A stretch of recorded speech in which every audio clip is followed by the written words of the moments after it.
stay with your bishop and his wife there.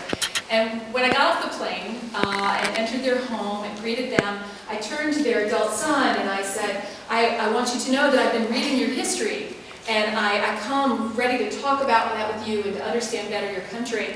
And he looked at me and he very, very kindly said, and whose history would that be? And I heard him.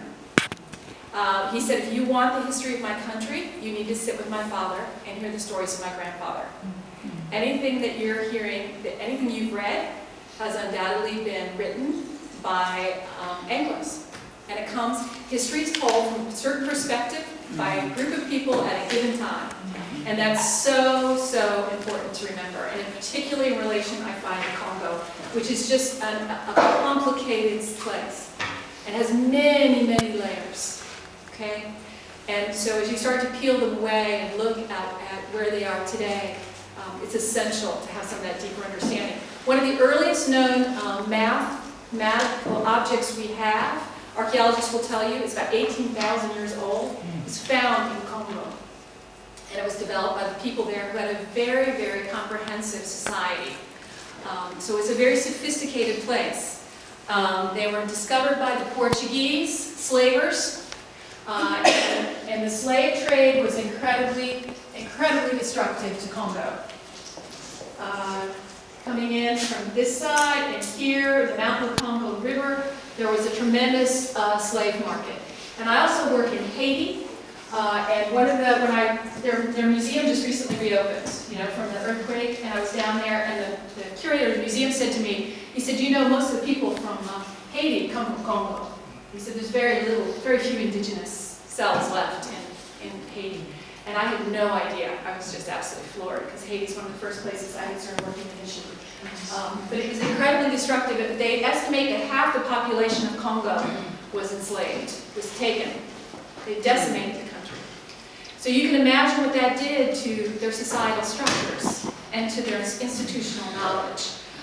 So slavery was the first part. Then we jump up in time, and we know from Western writers about King Leopold and the terrible, terrible things that happened in the late 1800s when he took charge of Congo and became his personal fiefdom. And he did horrific acts to maintain control of the population and to extract all the rubber that he could and other resources, diamonds and gold. Congo pays something that we call, the development circles, a resource cost. It's an incredibly rich place. But because of that, it attracts a lot of difficult people, and we want them. And he was one of them in the late 1800s. And actually, Mark Twain and Sir Arthur Conan Doyle, they were all part of a major campaign, an international campaign to take control of Congo away from King Leopold. And ultimately that did happen. And it became under more Belgian government control. The Belgian were not great colonial rulers. There's a tremendous legacy.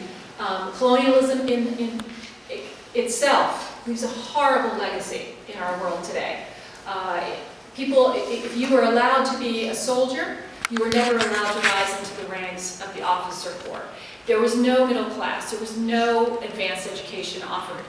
So it was a country where you were intentionally suppressing the local population.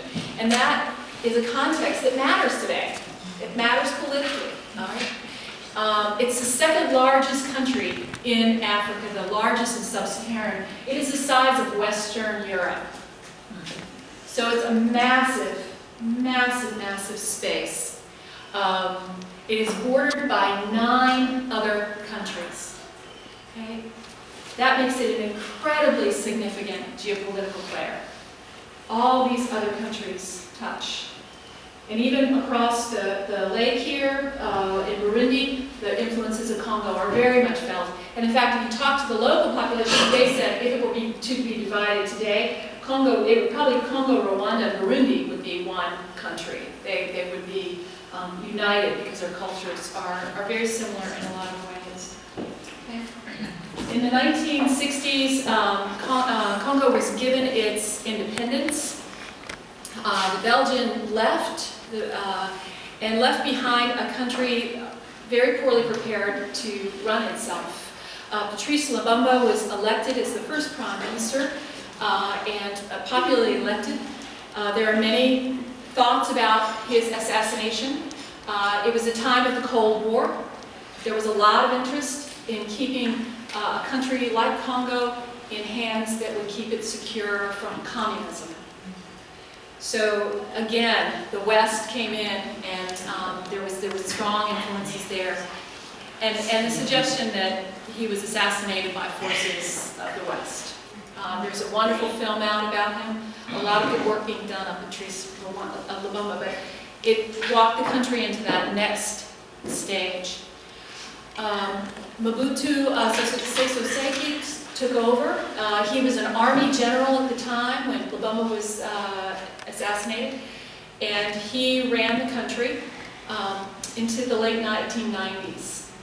Susan was there. I assume you all have experienced life with Mobutu. He ruled it as a dictator essentially, and was again extracting a lot of wealth from the country, not developing the infrastructure. He was very welcoming to armed groups that came into Congo and trained and went back to cause trouble. I felt that effect in Burundi when I was there a year ago. While I was there, the presidential unrest was starting. The president of Burundi had announced that he was not going to step down, and maybe his first term really hadn't counted. And a peace worker went on the radio and announced, read off a UN-mandated report that showed that the current president of Burundi was training troops in Rwanda. In Congo. He was training very young people. And there was only one reason anybody could think of why he would take these young men into Congo to train them. And people who knew that I love Congo and I spent time in Congo came to me and they said, "Why is Congo? Why?" And it's simply that there is no state apparatus at this point to control. So he had the freedom to do that. In 1996, following the horrific Rwandan genocide, the Hutu militia fled into eastern Congo. Okay. Came into here. Okay. There we go. Right across, right here.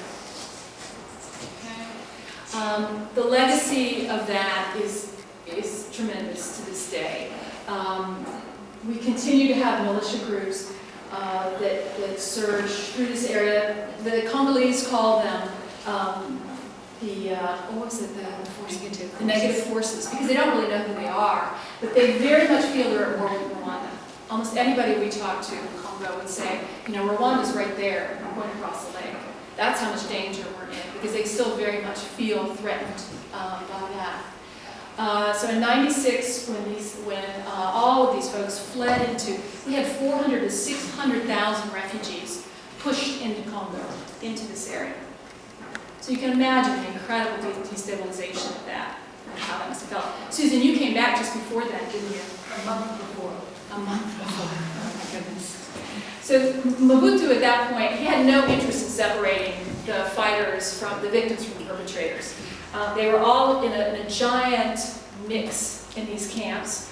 The Tutsis started to form militias and that use Congo as a base and go back into Rwanda. Obviously that was not well tolerated by the Rwandan government that came to be. So there was a second war where actually Uganda and Rwandans united and came in to oust Mobutu. Okay? So we've had two enormous wars happen in Congo. The upshot of those wars is that more people have been killed than were killed in World War II. Okay? That's not anything we hear, is it?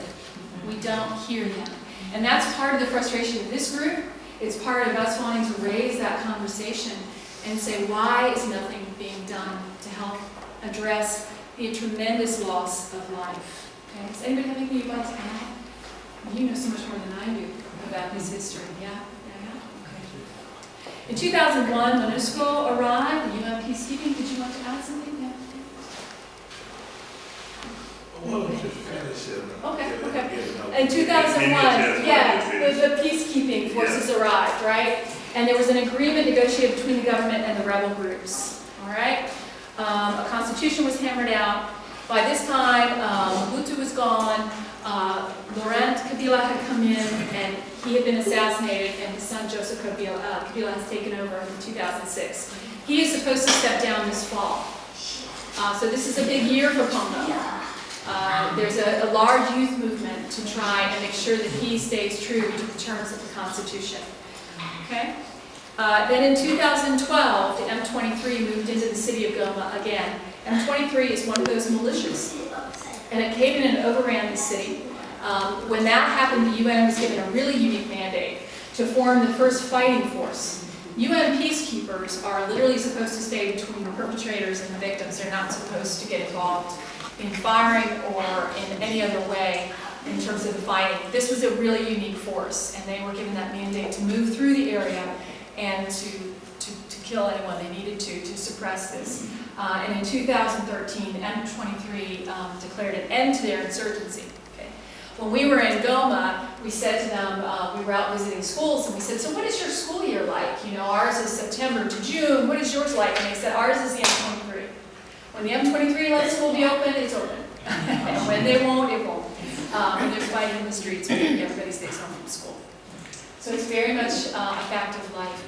What we encountered in our conversations with people was that this reference to negative forces, these groups that move through the Congo and to this day and cause disturbances. They kill people, they burn their homes, they commit terrible atrocities, and nobody really knows who they are. Many times we suspect that they are there after the minerals that are in the earth, or they are being brought there by somebody else and paid to stir up trouble so that you don't notice them taking the coltan out of the earth and taking it out. Congo has many, Kathy's going to talk about this a little bit, an enormous number of very valuable minerals. Uranium for the bomb in World War II came out of Congo. Coltan, the mineral that is now used in every one of our laptops, every one of our cell phones, the largest deposit of it is found in Congo. Okay? There's diamonds, there's gold, there's all kinds of things. So it's into this very rich stew that I kind of stepped. I'm a born and bred in Virginia, mom of 2 kids. You know, I had been home taking care of kids, worked in my little church in Fredericksburg, was passionate about this young woman that I met in her community, thought they were fabulous. And so what I am not is I'm not an expert on the history. I'm not a historian. I'm not a State Department official. I'm not a development expert. What I am is a pastor, and I was invited to go as a pastor and to witness with those eyes. And that was an incredible gift. And to go as a woman, because some of the legacy of this war is rape. It is an enormous number of internally displaced people that continues to this day. At this point, I think they believe that there are 2.8 million people internally displaced in Congo, which is incredibly destructive to family structure, to roles within that family, and to villages and communities. You know, you're just completely torn apart. Rape is an unbelievable issue in Congo. Congo has been called the most dangerous place on earth to be a woman. It's the most dangerous place to be a woman if you live there, which I'll qualify. I think we as Mzungu, we as white women traveling through, we were very gently held and very well cared for. But the women who live there deal with the reality of rape every single solitary hour of every day. It is not really understood why it has become so ferocious there. During the Rwandan invasion, it was used as a weapon of war. It quite literally was. Very specifically, very directly. And as was HIV, because if you were HIV positive, you were sent in as a fighting force. You know, you rape those women. And you think about what rape does to a community. It not only destroys, sometimes, and very often in these cases, destroys a woman's ability to have more children. And it's a country where the word for a woman is mama. Mama is revered, you know, to be a woman and have children. It destroys the society of the village. It destroys the entire community. It rips husband from wife. It's incredibly destructive. Because of the nature of the conservativeness of the culture, women are often rejected. They have a terrible choice to make. Do they tell their husband that they've been raped and face being cast out, or do they seek medical help? They have 72 hours after they've been raped to get on antiretroviral drugs. Okay? So they have this awful, awful issue that they're caught with. It has become part, not only of these militias doing unique forms of rape, and that's what we saw this last visit when I went and visited Heal Africa, which is a major orthopedic hospital, and then we went to Panzi Hospital, which is doing life-changing vaginal reconstructive surgery for women. And that, actually, their work got started in the late 90s, when they started noticing this rape that just was devastating women's bodies. And it's not just women, it's children, girls, babies, children. So there's this terrific issue of rape being used as a militia. There's this terrific issue of people being pushed out of their traditional homes, losing each other, and now has become part very much of the culture in a lot of ways. And there are very good constitutional laws against rape, but there is no enforcement of them. The justice system is very, very corrupt at this point, unfortunately. And so women, again, for all kinds of reasons, are loath to report it. And then there's no follow-up, there's no enforcement. So it's an incredible issue to hear about. In my first trip there, I was taken out to the village of Katana, which is out near the wonderful forests up in North Kivu. And we were ushered into a church building and asked to sit down, and we were shown a vocational sewing program that the church was doing with these young women. Vocational sewing because it's quick. We can get you trained and up and producing a good very quickly. So it's a very common training program. And these young women were sitting around, and the bishop said to them, "Now come, be polite to our American guests, introduce yourselves." And so the first young girl stands up and she says, "My name is Josephine, and I am from," and she points up to the Virunga National Forest. "I'm from up in the forest."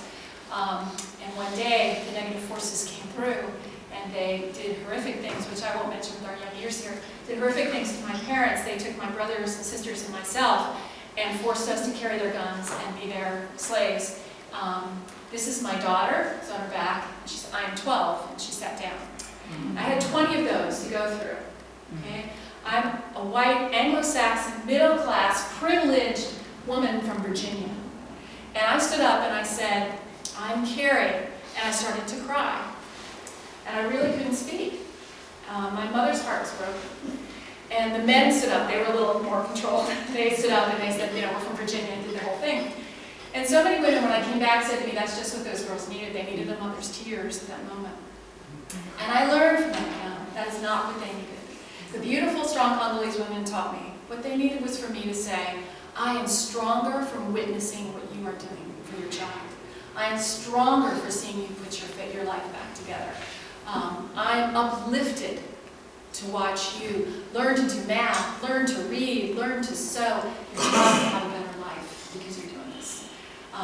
That is much more traditional, I think, among the women, and that was a gift they gave me, was to see it through fresh eyes. That was truly a moment when I was given a gift by those lovely girls out there in the countryside.